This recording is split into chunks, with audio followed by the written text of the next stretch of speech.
You know that just back in 2020, there was a horrible car accident in Sydney where a driver left the side of the road and ended up killing 4 kids.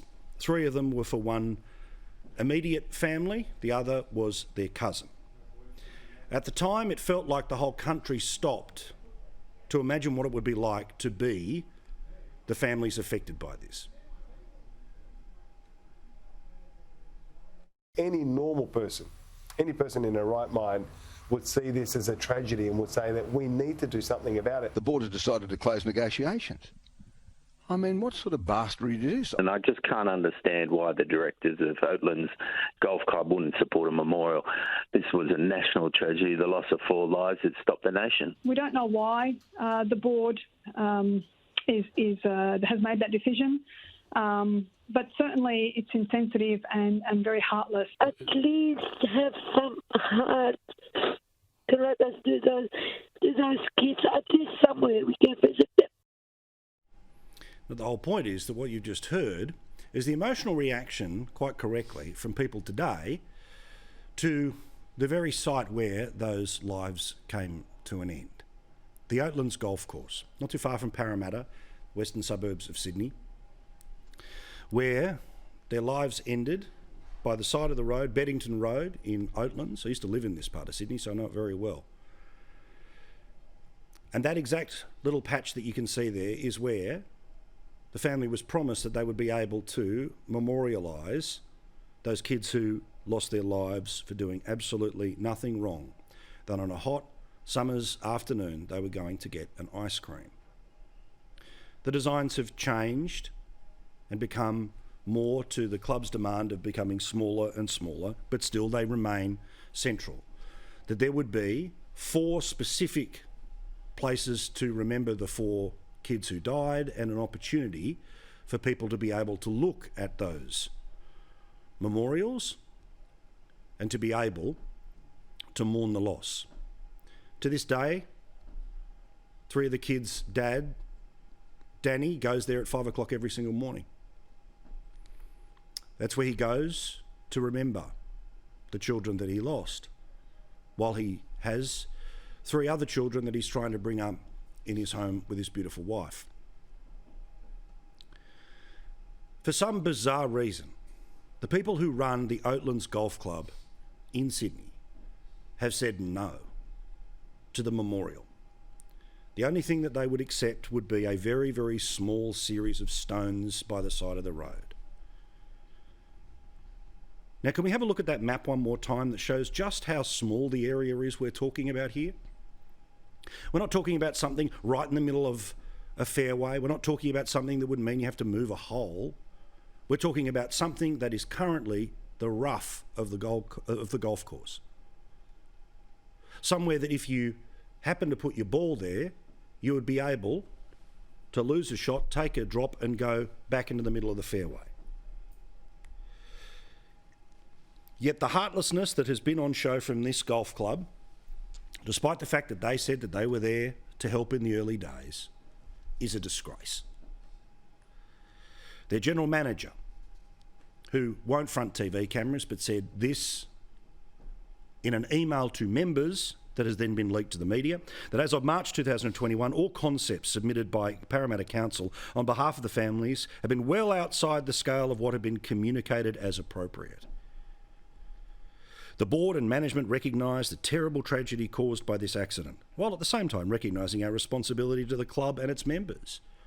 What is that responsibility? That somehow when they're playing golf, they shouldn't be reminded of something horrible that happened on the edge of the golf course that doesn't interrupt their ability to play freaking golf? It continues. In light of there being no support from the families for a memorial that the board has deemed appropriate, 4 rocks. To take to membership, the board has decided to close negotiations. You bastards. These kids lost their lives on a warm summer's night in a tragedy that they had no part in other than to be totally innocent victims. A family that has lost 4 members of its future generation want a way to remember their children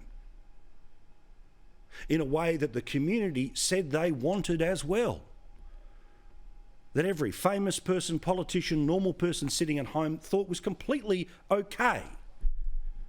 But for some reason, the madness of the people running a freaking golf club, this is the ultimate definition of tone deaf. This is tone deaf, dumb and blind. It doesn't affect a single person playing a single round of golf. But it tears the heart out of a family who've already had their heart torn 4 times that they have to keep fighting for this. So tonight, we are left in a difficult position where we have to get ugly to do something beautiful. Where a family that has lost it all has to constantly fight for what should have been effortless. So here's the deal. If you are a member of the Oatlands Golf Club, you need to demand an extraordinary general meeting where you vote unanimously or close down to it to send a message to the board that you are okay with the memorial being built on the side of the golf course. And if they won't give you the meeting, dump the board. Now, they are very clever, the Oatlands Golf Club, about hiding some of their records publicly. On their website, the only reference you can get to who are the office holders of the golf club for members of the public, because I'm not a member, so I can't get the login version, is to go to the annual report of the Oatlands Golf Course, where the president in 2020 was George Isaac. The treasurer is Tony Groth. The vice president is Colin Skelton. The captain and handicapper is Matthew Siemens. The vice captain is Bill Mitchell. The general manager is Sam Howe. The directors are James Coates, Lyndia Grisen, Colin McRae, and Rodney Walsh. The treasurer, Tony Groth. I do not believe that people who run a golf club are truly this heartless. There is something we are not hearing from the other side of this. So I'll give you an open invitation to come here and explain what the hell is going on. Because I can't see what the other side is. I can't see what your golf club loses. And if the members don't have the balls to confront the board, and the board don't have the heart or the guts to just back off, do the right thing, then the local council should talk to the state government, who should seize the land by the side of this golf course, because they're happy to have plans to sell off other parts of it, as they had done in previous years, and it should be reclaimed, because it won't affect a single person playing a single round. But for some reason, these people are as flexible as a telegraph pole, and I don't know. Because here's the thing, guys.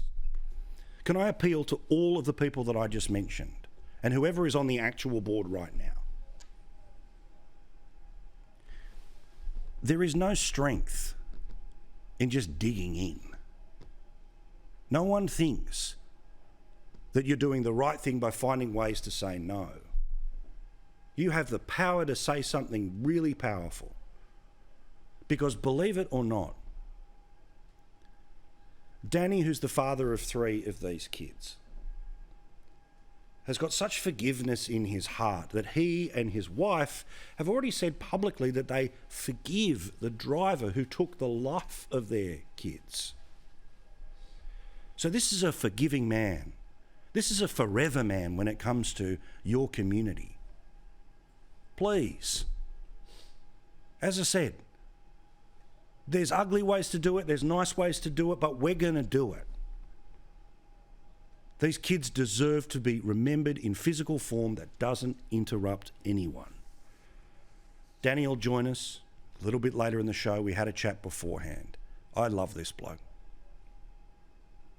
On the second day, the general manager shook my hand and said, "I promise you, you'll have something there."